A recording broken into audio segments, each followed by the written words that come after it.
We begin by importing Axios, a promise-based HTTP client for JavaScript, which allows us to make requests to APIs and handle responses easily. Here we're defining an asynchronous function named fetch from API. This function will be exported so it can be used as a server action in a Next.js application. It takes two arguments, rec for the request object, and res for the response object. We're using a try-catch block to handle asynchronous operations safely. This ensures that if anything goes wrong during the API call, we can catch the error and respond appropriately. Inside the try block, we begin by defining the API endpoint we'll be making the GET request to.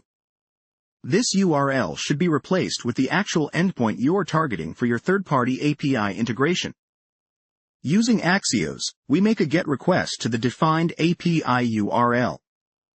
The await keyword pauses code execution until the promise returned by Axios is resolved, giving us the response from the API. After receiving the API response, we extract the data from it. Depending on your needs, you might process this data here before sending it back to the client. For now, we're storing it as is in the processed data variable. We then send a successful HTTP response with a 200 status code back to the client, containing the processed data in JSON format. If an error occurs during the API call or the data processing, the catch block will execute. This provides robust error handling for our server action.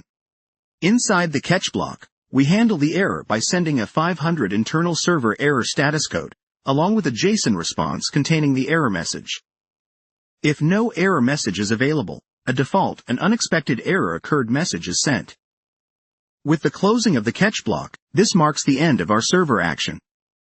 This setup provides a structured approach to handle API requests and responses, along with error management, in a Next.js application. Finally, we close our asynchronous function.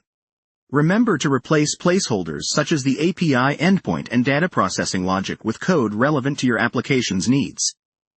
And that's it. Our server action is now ready for third-party API integration in a Next.js app, handling asynchronous operations and potential errors gracefully.